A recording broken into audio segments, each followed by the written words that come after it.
Alain Griset, bonjour. Bonjour. Emmanuel Macron a annoncé en début de semaine que les pourboires versés par carte bancaire dans la restauration ne seraient pas soumis ni aux cotisations sociales ni à l'impôt sur le revenu. Alors le but, c'est de redonner de l'attractivité à ce secteur qui a du mal à recruter. Il n'y avait pas d'autre moyen d'y parvenir que finalement de légaliser de l'argent noir?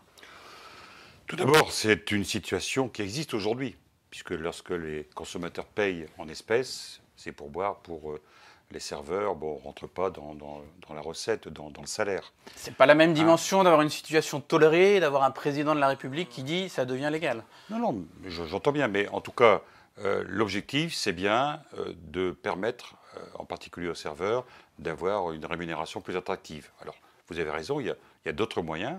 On y travaille d'ailleurs. Elisabeth Borne a reçu les représentants de la branche pour voir si, en termes de modulation des horaires, en termes de formation, peut-être en termes de rémunération, la branche peut s'organiser pour être plus attractive. Donc c'est un sujet, mais les pourboires, d'ailleurs, il n'y a pas qu'en France, dans beaucoup de pays ça existe, et je pense que c'est aussi un élément pour le serveur d'améliorer quelquefois le service rendu, parce qu'il y aura une attractivité par rapport à ce que le client pourra faire. Vous demandez au patronat du secteur de faire un effort, vous mettez une pression, notamment sur les rémunérations? Il y a en tout cas une discussion que nous souhaitons qu'il puisse exister. Bon, après, les partenaires sociaux sont autonomes et libres, mais je pense que certaines des branches ont commencé d'ailleurs des négociations, et tout le monde se rend compte aujourd'hui qu'il y a certainement une demande plus forte des salariés dans ces domaines-là, dans des domaines quand même où il y a beaucoup de difficultés de trouver du personnel. Vous avez vous-même été chauffeur de taxi, vous avez aussi été gérant d'un salon d'esthétique tenu par votre épouse. Pourquoi est-ce que les garçons de café échapperaient à l'impôt sur leur pourboire et pas les conducteurs de taxi, les coiffeurs, les esthéticiennes? Vous savez, c'est un débat qui va avoir lieu au Parlement, puisque le président a annoncé cette volonté, mais ça va rentrer dans le cadre de la discussion parlementaire. J'entends dire ici ou là qu'il y aura des amendements. Nous verrons au moment venu de quelle manière on peut gérer ce dispositif. Vous n'avez pas peur qu'il y ait un effet en cascade, que d'autres professions, d'autres secteurs vous demandent à leur tour un type de dispositif comparable? Oui, on ne travaille pas avec la peur de telle ou telle demande. En plus, c'est quand même des choses qui concernent que très peu de métiers et sur des montants qui sont très faibles aujourd'hui. Mais c'est quand même une question d'égalité devant l'impôt, c'est important.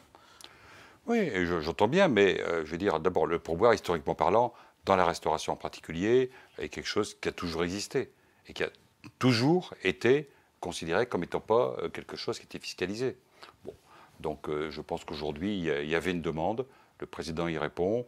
Si ça peut permettre de faire revenir un certain nombre de personnes dont la restauration a besoin, je pense que ça serait une bonne chose.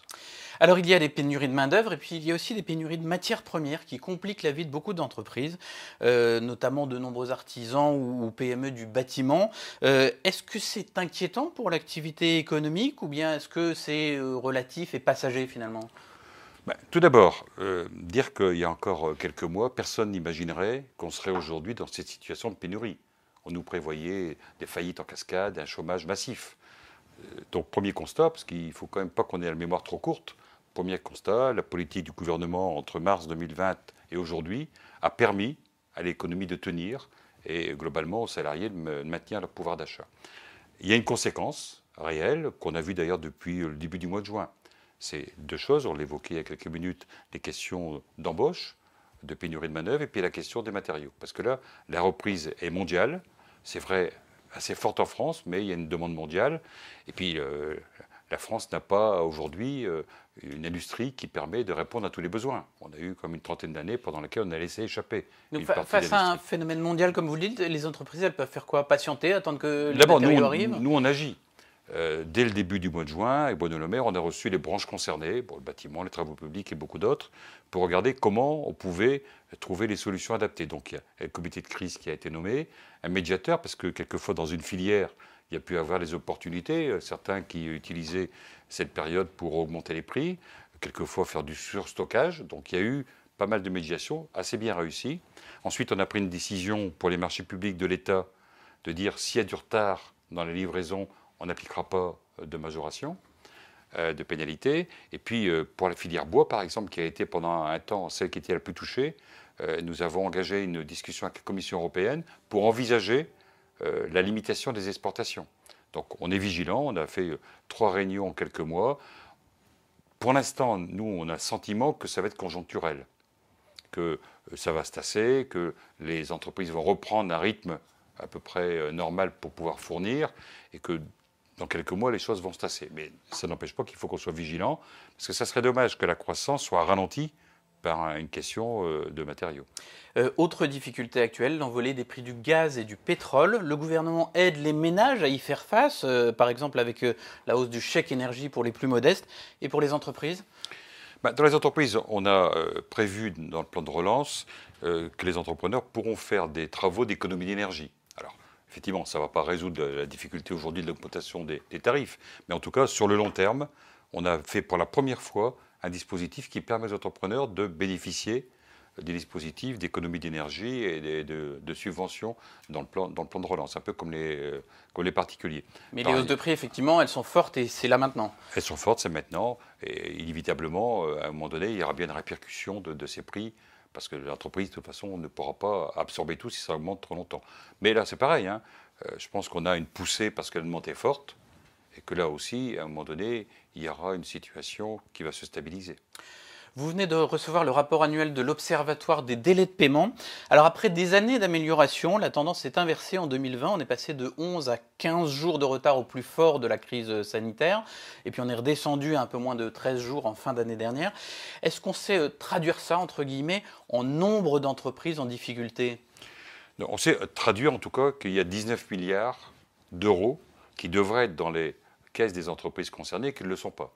Donc, 19 milliards de trésorerie perdue, voilà, et qui d'ailleurs peut mettre en difficulté ces entreprises qui quelquefois doivent faire appel à des découvertes bancaires, sûrement certaines en défaillance, mais je n'ai pas le chiffre de défaillance due à ça. Par contre, moi je le dis très clairement, c'est inacceptable la situation. On a en France, et globalement, certains sont contents. Et moi, pas du tout. Je considère qu'on est un pays de ce côté-là qui doit absolument progresser.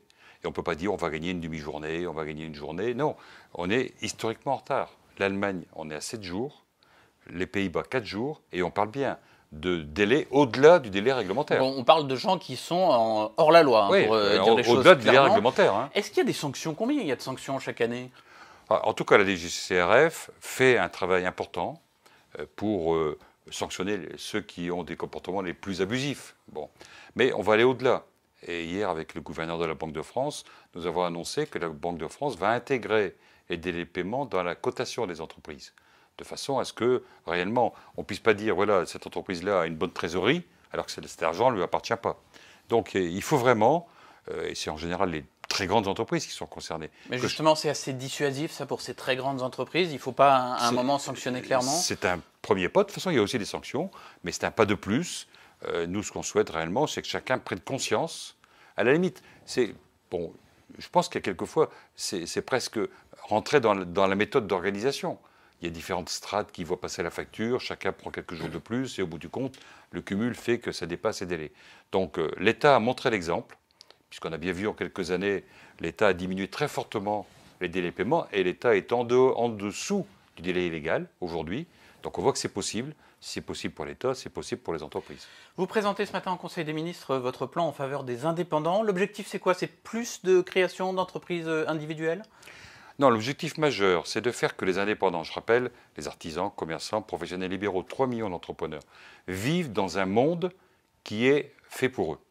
Parce que depuis toujours, ces indépendants sont sur le plan fiscal, sur le plan social, sur le plan réglementaire, dans un monde qui a été construit pour des grandes entreprises. Et naturellement, la complexité pèse beaucoup sur ces entreprises-là. Donc d'abord, avoir un environnement adapté à la situation de ces indépendants. Ensuite, mettre plus de simplicité et d'équité. Par exemple, lorsqu'on est en société et lorsqu'on est en nom propre, on n'a pas la possibilité d'opter pour l'impôt sur la société quand on est en nom propre.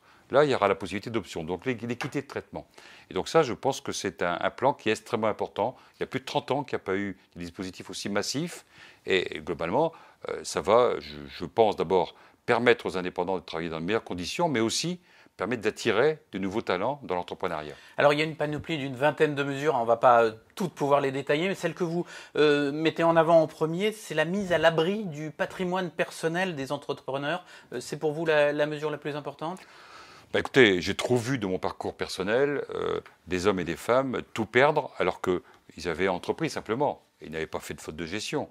Et ils ont tout perdu. Et il y a cette mesure-là qui est emblématique. Il y a aussi pour les conjoints, le fait de faire que tous les conjoints pourront à un moment donné avoir des droits propres. C'est une avancée importante. Il y a aussi la question de l'assurance chômage. Il y a la question de la formation. On est vraiment sur des sujets très très importants et qui, je crois, d'abord vont être appréciés par les indépendants qui attendaient ça depuis longtemps, mais qui va changer l'environnement global de leur entreprise. Je prends une dernière mesure, le calcul des cotisations sociales en temps réel, au fil de l'activité des entreprises. Ça permet de mieux absorber les chocs qui sont, par définition, ce que subissent les indépendants. Ils n'ont pas des revenus réguliers. Oui, parce qu'on était dans le paradoxe. Vous faites une bonne année, vous payez vos cotisations l'année suivante. L'année suivante, ça va moins bien et vous avez des difficultés pour payer. Donc la modulation des cotisations, c'est un élément qui était demandé et ça permet d'adapter la vie d'entreprise à la situation réelle de l'économie. Et effectivement, c'est une mesure qui est simple comme ça. D'ailleurs, beaucoup de mesures sont techniques et peuvent paraître simples. Elle coûtera quelque chose à l'État ? Non, globalement, il peut toujours avoir un coût. Ça dépendra aussi de la façon dont les entrepreneurs vont se saisir de ce dispositif. Il y a un dispositif sur la reprise d'entreprise. Ça coûtera un peu à l'État dans un premier temps, s'il y a des gens qui reprennent les entreprises. Donc l'objectif, c'est bien d'avoir un dispositif permettant de sécuriser, de simplifier et de faire que les entrepreneurs vivent dans un monde qui est conçu pour eux. Merci beaucoup Alain Griset. Merci à vous.